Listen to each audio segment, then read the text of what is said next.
mais recente, atual, que é do Gabriel Diniz. Isso afeta os fãs? Afeta sim, e o limite dessa relação, né? Como seguir a vida já diante de uma perda tão grande, porque há uma idolatria e é por isso que essas pessoas são consideradas fãs desses ídolos. É por isso que a gente abre espaço para a discussão aqui no Balanço Geral Manhã com a Flor Teixeira. Eu desde já quero agradecer pela tua participação e disponibilidade aqui no Balanço Geral Manhã, mais uma vez. Gabriel Diniz, que conquistou de forma surpreendente uma legião de fãs em todo o Brasil, né, Flor?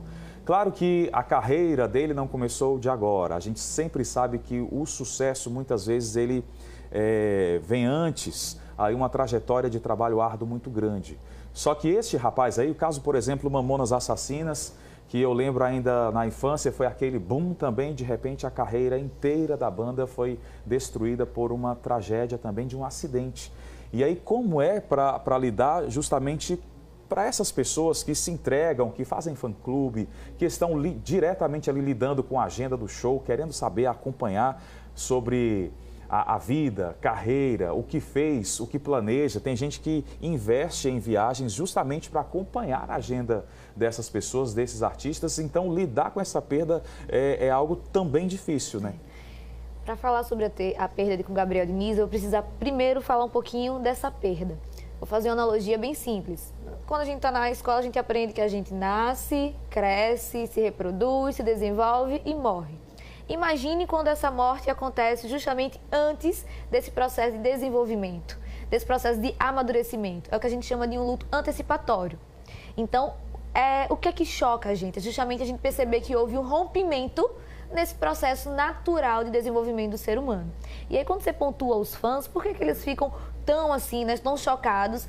Porque justamente eles se consideram parte daquela pessoa. Eles se sentem pertencentes àquele grupo, pertencentes a esse famoso, né, a esse artista.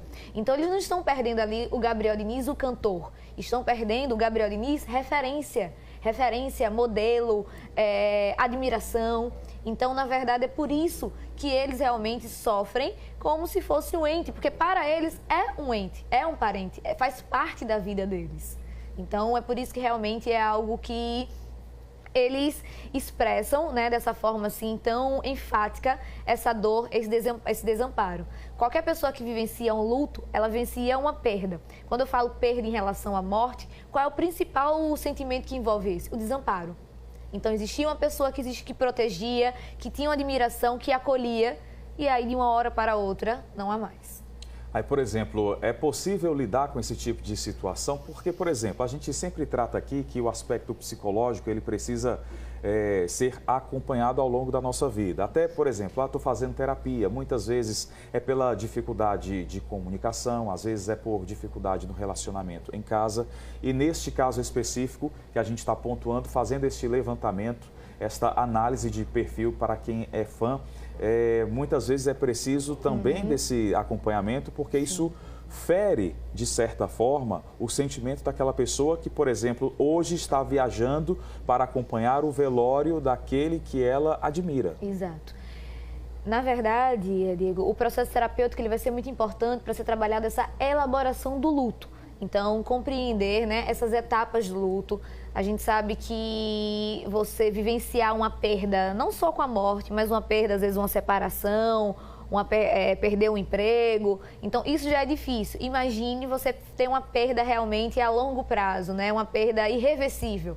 Então, essas pessoas elas precisam vivenciar essa elaboração do luto, até para que elas possam refletir sobre a situação e não ficar presa. Eu costumo falar a essas pessoas que quando elas trabalham com luto, com perda, né, que elas precisam entender que a gente vai permitir e que elas devem se permitir ter saudade e não viver da saudade, porque elas ficam presas justamente a esse passado, a essa dor, a esse desamparo, a essa angústia. Então, o trabalho terapêutico é justamente trabalhar com essa elaboração do luto para que elas possam reconstruir, reorganizar o seu processo de desenvolvimento na vida, né, na sociedade.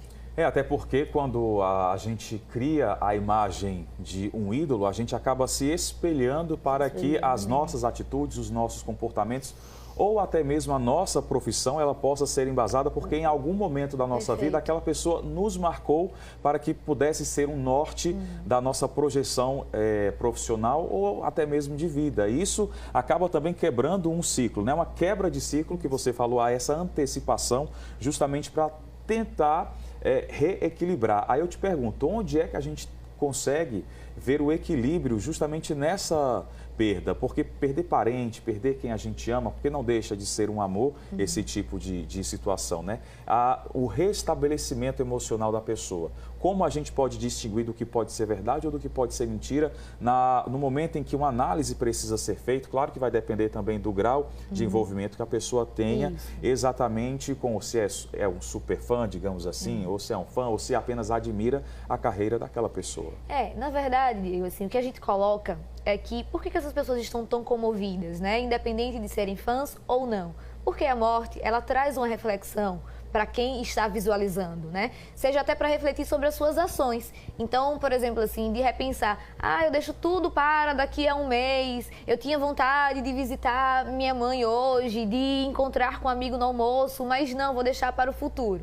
Então, quando acontece uma morte dessa forma, a gente começa a repensar. Então, sendo fã, existe justamente essa ênfase porque era uma referência, né? Nossos pais são nossas primeiras referências, depois aí nós entramos nas escolas, temos nossos professores, e é justamente essa relação, essa socialização nos permite construir novas referências. Então, quando eles encontram esses artistas, né? Era um rapaz jovem, de uma alegria que todo mundo conhecia, de uma energia muito bacana. Então, ele conseguiu justamente transmitir com que pessoas olhassem assim para ele e falassem, nossa, eu admiro ele porque é uma pessoa que encontrou um sucesso, encontrou uma fama e ainda assim é de uma simplicidade, onde consegue, como os próprios fãs colocaram, né, consegue ainda ter um tempo para poder amparar, dar esse acolhimento, esse amor. Então, na verdade, mais importante até do que a gente entender se é verdade ou se é mentira, é justamente, ou então se assim, está só colocando coisas a mais, é compreender a razão desse sentimento, a razão deles estarem elaborando esse luto, né, deles estarem vivenciando esse luto. Então, o porquê que eles estão vivenciando dessa forma e, a partir disso, poder iniciar um processo terapêutico para trabalhar com estratégias, seja de elaboração, de reorganização de crenças, de pensamentos negativos, de equilíbrio das emoções. Vai depender muito, como você colocou, de que forma ele vai chegar, né, do que é que ele vai questionar em relação a esse processo. Encarar a realidade, né, do falecimento. Você falou sobre o não esperar, que a gente sempre, por exemplo, vai morrer como? Aí a gente acha que é na velhice, ou a pessoa está doente, então vou preparar a minha mente, o meu espírito para fazer essa despedida. Tem esses casos também. Mas alguns, por exemplo, do Cristiano Araújo, que foi outro cantor que se envolveu num acidente automobilístico e isso causou comoção em todo o país. Isso já tem mais ou menos 4 anos desse acidente. Até hoje ele é lembrado pela forma como trabalhava por outros artistas. As canções dele são tocadas ainda por outros artistas do mesmo gênero, o gênero sertanejo, esse gênero de balada, assim como as homenagens estão sendo realizadas por artistas como Ivete Sangalo, que já se pronunciou na rede social dela, e diversos outros cantores brasileiros que falaram sobre a morte deste cantor. Ou seja, é uma perda, claro, sempre irreparável, porque a gente está falando de vida, mas é também entender que a vida para quem está aqui continua e que a gente precisa lidar com os acontecimentos do dia a dia. Exatamente, né? E assim, essa comoção, ela acontece porque a gente acaba vislumbrando no outro o rompimento de um sonho. Por que essas tragédias, assim, a de Brumadinho, a gente pensa assim, nossa, a gente tinha uma casa, tinha uma família, de um dia para o outro não temos mais. A do time de futebol, jovens, né? Jovens que estavam lutando pelos sonhos deles ali do Flamengo. E aí hoje, mais um jovem que estava aí vindo de um percurso de sucesso. Então, o que o ser humano quer? O ser humano, ele quer sonhar, ele quer ter sucesso, ele quer ter uma vida programada. E aí, quando ele se depara com a perda antecipatória, ele cai em si, que a gente não tem controle de muitas coisas na vida, né? Então, é quando talvez vem esse choque de realidade, e é por isso que muitas pessoas, mesmo que não conheceram, mesmo as que não conheceram ele pessoalmente e tal, se sentem em um momento de reflexão. O que é que eu estou fazendo na vida hoje, né? Eu sei que é importante pensar em um futuro, mas ao mesmo tempo, como é que está o meu presente? Como é que estão as minhas relações? E Só pontuando, porque é que todo mundo também fica muito mais junto, né? É até contraditório. Quando a gente coloca uma mensagem de felicidade, muitas pessoas, beleza, ok. Quando bota algo de tristeza, as pessoas elas tendem a se unir até para poder compartilhar essa dor. É como se fosse uma forma, um mecanismo de defesa até para distribuir essa dor, compartilhar. Então é por isso que está todo mundo assim, em uma rede social, postando, até uma forma talvez de externalizar esse sentimento de desamparo, de angústia, de dor, de tristeza, né? Que acho que é o que resume esse momento de hoje, de ontem para hoje, né? Que estamos assim realmente, até eu mesma que sou profissional da área, é impactante, né? Para a gente pensar uma pessoa que estava aí no auge. E aí a gente relembra de pessoas que também estão próximas, né? E aí a gente pensa assim, minha mãe está aqui hoje, e aí pode não estar, pode não estar, meu esposo, meu filho, enfim. Então a gente começa a refletir. Tem um ponto aí bastante importante que você citou, que é o compartilhamento. Aí logo me veio as pessoas que compartilham as imagens. A gente recebeu aqui no jornalismo da TV Atalaia diversas imagens do corpo do Gabriel Diniz. E a gente, em total respeito ao nosso telespectador e principalmente às 3 vítimas, nós não mostramos e não mostraremos porque é uma questão ética profissional e resguardar também a imagem de um corpo, seja de um artista ou de qualquer outra pessoa. A gente sabe que essa atitude também pode trazer algum tipo de problema, que é o compartilhamento de imagens como essas em redes sociais, que isso acaba expondo em exagero a vítima do acidente, não só o Gabriel Diniz, mas, por exemplo, o piloto e o copiloto que estavam com ele. Perfeito. E aí lembrar que Gabriel Diniz, antes de ser artista, né, que artista, no caso, é uma atribuição profissional. Ele era uma pessoa que tinha uma família. Né? Os outros, o piloto também tinha uma família. Não sei se é verídico, mas né, ontem eu estava comentando com alguns colegas falando que ele estava indo visitar a namorada. Então veja, era uma pessoa... Para comemorar o aniversário dela. Agora você imagina como não fica a mente dessa pessoa. Imagine, então quer dizer, e aí ela receber, porque muitas vezes isso acontece. Já tivemos casos de pessoas que souberam da notícia do falecimento de um ente querido, não por um ente, por um parente, mas sim por ter recebido uma imagem e ter identificado aquela pessoa no celular. Então, lembrar, pessoal, que existe uma família, que existe uma dor, que ali é um corpo, né? Que muita gente pode achar, só estamos compartilhando a imagem de um corpo. Mas aquele corpo tem uma simbologia, tem uma representação para toda a família, né?